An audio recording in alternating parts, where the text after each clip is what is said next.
Kitab Kejadian. Kejadian pasal 1. Allah menciptakan langit dan bumi serta isinya. Pada mulanya Allah menciptakan langit dan bumi. Bumi belum berbentuk dan kosong. Gelap gulita menutupi samudera raya. Dan roh Allah melayang-layang di atas permukaan air.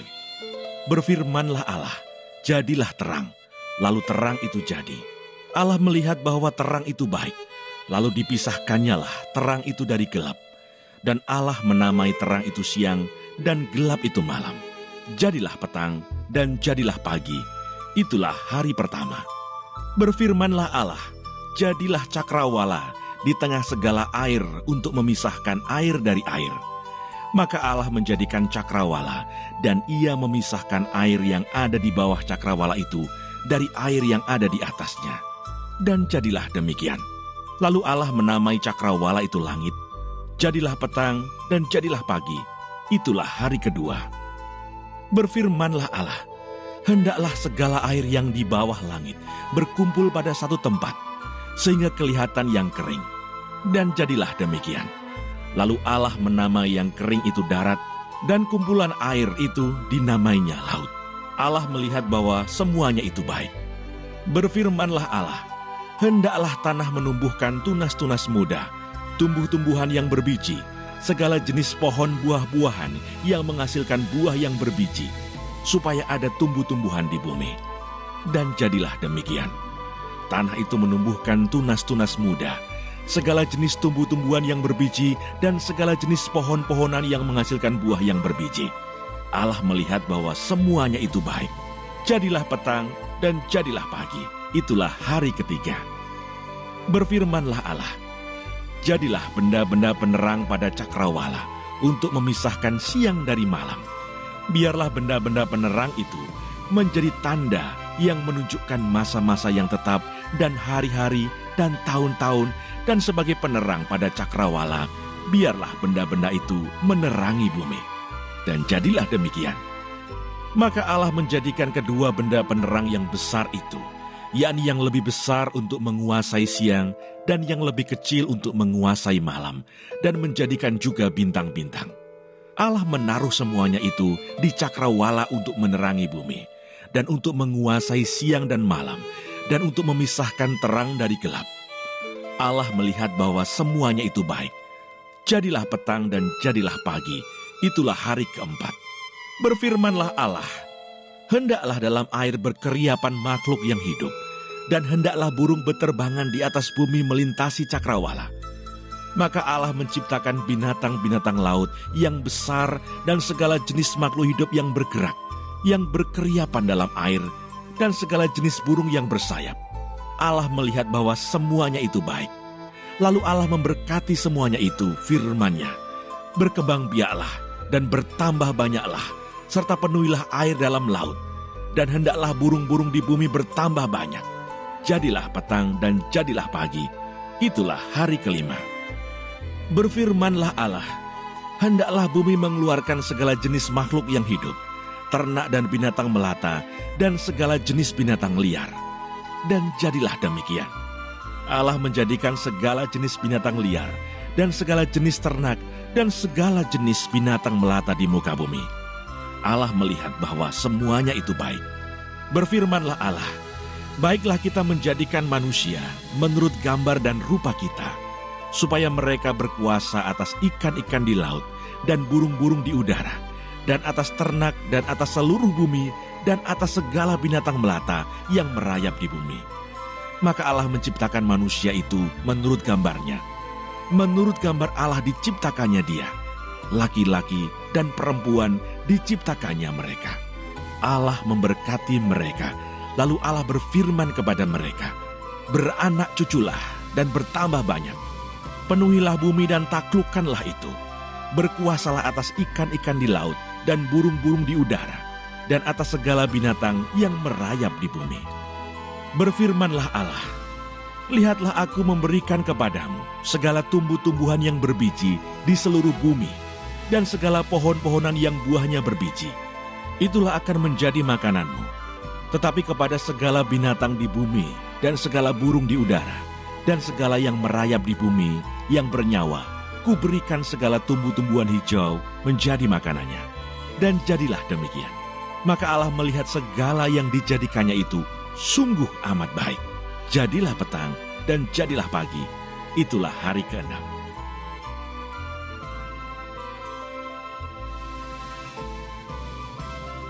Kejadian pasal 2. Demikianlah diselesaikan langit dan bumi dan segala isinya. Ketika Allah pada hari ke-7 telah menyelesaikan pekerjaan yang dibuatnya itu. Berhentilah ia pada hari ke-7 dari segala pekerjaan yang telah dibuatnya itu. Lalu Allah memberkati hari ke-7 itu dan menguduskannya. Karena pada hari itulah ia berhenti dari segala pekerjaan penciptaan yang telah dibuatnya itu. Demikianlah riwayat langit dan bumi pada waktu diciptakan. Ketika Tuhan Allah menjadikan bumi dan langit, belum ada semak apapun di bumi, belum timbul tumbuh-tumbuhan apapun di padang. Sebab Tuhan Allah belum menurunkan hujan ke bumi, dan belum ada orang untuk mengusahakan tanah itu. Tetapi ada kabut naik ke atas dari bumi, dan membasahi seluruh permukaan bumi itu. Ketika itulah Tuhan Allah membentuk manusia itu dari debu tanah, dan mengembuskan nafas hidup ke dalam hidungnya. Demikianlah manusia itu menjadi makhluk yang hidup. Manusia dan Taman Eden. Selanjutnya Tuhan Allah membuat taman di Eden, di sebelah timur. Disitulah ditempatkannya manusia yang dibentuknya itu. Lalu Tuhan Allah menumbuhkan berbagai-bagai pohon dari bumi, yang menarik dan yang baik untuk dimakan buahnya. Dan pohon kehidupan di tengah-tengah taman itu, serta pohon pengetahuan tentang yang baik dan yang jahat. Ada suatu sungai mengalir dari Eden untuk membasahi taman itu. Dan dari situ sungai itu terbagi menjadi 4 cabang. Yang pertama namanya Pison, yakni yang mengalir mengelilingi seluruh tanah Hawila, tempat emas ada. Dan emas dari negeri itu baik. Di sana ada damar bedolah dan batu krisopras. Nama sungai yang kedua ialah Gihon, yakni yang mengalir mengelilingi seluruh tanah Kus. Nama sungai yang ketiga ialah Tigris, yakni yang mengalir di sebelah timur Asyur. Dan sungai yang keempat ialah Efrat. Tuhan Allah mengambil manusia itu dan menempatkannya dalam Taman Eden untuk mengusahakan dan memelihara taman itu. Lalu Tuhan Allah memberi perintah itu kepada manusia. Semua pohon dalam taman ini boleh kau makan buahnya dengan bebas. Tetapi pohon pengetahuan tentang yang baik dan yang jahat itu, janganlah kau makan buahnya. Sebab pada hari engkau memakannya, pastilah engkau mati. Tuhan Allah berfirman, tidak baik kalau manusia itu seorang diri saja. Aku akan menjadikan penolong baginya yang sepadan dengan dia. Lalu Tuhan Allah membentuk dari tanah segala binatang hutan dan segala burung di udara. Dibawanyalah semuanya kepada manusia itu untuk melihat bagaimana ia menamainya. Dan seperti nama yang diberikan manusia itu kepada tiap-tiap makhluk yang hidup, demikianlah nanti nama makhluk itu. Manusia itu memberi nama kepada segala ternak, kepada burung-burung di udara, dan kepada segala binatang hutan. Tetapi baginya sendiri, ia tidak menjumpai penolong yang sepadan dengan dia. Lalu Tuhan Allah membuat manusia itu tidur nyenyak. Ketika ia tidur, Tuhan Allah mengambil salah satu rusuk daripadanya, lalu menutup tempat itu dengan daging. Dan dari rusuk yang diambil Tuhan Allah dari manusia itu, dibangunnyalah seorang perempuan. Lalu dibawanya kepada manusia itu. Lalu berkatalah manusia itu, inilah dia, tulang dari tulangku dan daging dari dagingku. Ia akan dinamai perempuan, sebab ia diambil dari laki-laki. Sebab itu seorang laki-laki akan meninggalkan ayahnya dan ibunya, dan bersatu dengan istrinya, sehingga keduanya menjadi satu daging. Mereka keduanya telanjang, manusia dan istrinya itu, tetapi mereka tidak merasa malu.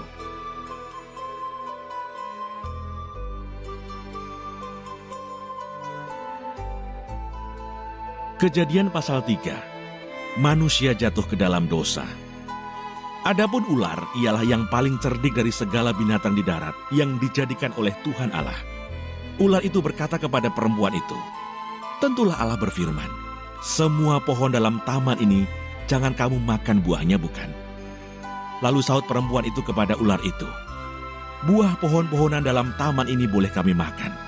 Tetapi tentang buah pohon yang ada di tengah-tengah taman, Allah berfirman, "Jangan kamu makan ataupun raba buah itu, nanti kamu mati." Tetapi ular itu berkata kepada perempuan itu, "Sekali-kali kamu tidak akan mati."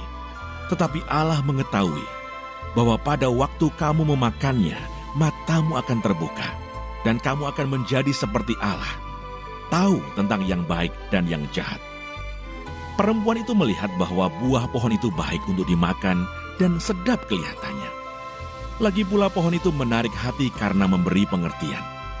Lalu ia mengambil dari buahnya dan dimakannya dan diberikannya juga kepada suaminya yang bersama-sama dengan dia. Dan suaminya pun memakannya. Maka terbukalah mata mereka berdua dan mereka tahu bahwa mereka telanjang. Lalu mereka menyemat daun pohon ara dan membuat cawat. Ketika mereka mendengar bunyi langkah Tuhan Allah yang berjalan-jalan dalam taman itu pada waktu hari sejuk, bersembunyilah manusia dan istrinya itu terhadap Tuhan Allah di antara pohon-pohonan dalam taman. Tetapi Tuhan Allah memanggil manusia itu dan berfirman kepadanya, "Di manakah engkau?" Ia menjawab, "Ketika aku mendengar bahwa engkau ada dalam taman ini, aku menjadi takut karena aku telanjang. Sebab itu aku bersembunyi." Firman-Nya, "Siapakah yang memberitahukan kepadamu bahwa engkau telanjang? Apakah engkau makan dari buah pohon yang kularang engkau makan itu?" Manusia itu menjawab, "Perempuan yang kau tempatkan di sisiku, dialah yang memberi dari buah pohon itu kepadaku, maka kumakan." Kemudian berfirmanlah Tuhan Allah kepada perempuan itu, "Apakah yang telah kau perbuat ini?" Jawab perempuan itu, "Ular itu yang memperdayakan aku, maka kumakan." Lalu berfirmanlah Tuhan Allah kepada ular itu, "Karena engkau berbuat demikian, terkutuklah engkau di antara segala ternak dan di antara segala binatang hutan. Dengan perutmu lah engkau akan menjalar, dan debu tanahlah akan kau makan seumur hidupmu. Aku akan mengadakan permusuhan antara engkau dan perempuan ini, antara keturunanmu dan keturunannya. Keturunannya akan meremukkan kepalamu, dan engkau akan meremukkan tumitnya." Firman-Nya kepada perempuan itu, "Susah payahmu waktu mengandung akan kubuat sangat banyak. Dengan kesakitan engkau akan melahirkan anakmu. Namun engkau akan berahi kepada suamimu, dan ia akan berkuasa atasmu." Lalu firman-Nya kepada manusia itu, "Karena engkau mendengarkan perkataan istrimu dan memakan dari buah pohon yang telah kuperintahkan kepadamu, jangan makan daripadanya. Maka terkutuklah tanah karena engkau. Dengan bersusah payah, engkau akan mencari rezekimu dari tanah seumur hidupmu. Semak duri dan rumput duri yang akan dihasilkannya bagimu, dan tumbuh-tumbuhan di padang akan menjadi makananmu. Dengan berpeluh engkau akan mencari makananmu, sampai engkau kembali lagi menjadi tanah. Karena dari situlah engkau diambil, sebab engkau debu, dan engkau akan kembali menjadi debu." Manusia itu memberi nama Hawa kepada istrinya, sebab dialah yang menjadi ibu semua yang hidup. Dan Tuhan Allah membuat pakaian dari kulit binatang untuk manusia dan untuk istrinya itu, lalu mengenakannya kepada mereka. Berfirmanlah Tuhan Allah, "Sesungguhnya manusia itu telah menjadi seperti salah satu dari kita, tahu tentang yang baik dan yang jahat. Maka sekarang jangan sampai ia mengulurkan tangannya dan mengambil pula dari buah pohon kehidupan itu dan memakannya, sehingga ia hidup untuk selama-lamanya." Lalu Tuhan Allah mengusir dia dari Taman Eden, supaya ia mengusahakan tanah dari mana ia diambil. Ia menghalau manusia itu, dan di sebelah timur Taman Eden ditempatkannya lah beberapa kerub dengan pedang yang bernyala-nyala dan menyambar-nyambar untuk menjaga jalan ke pohon kehidupan.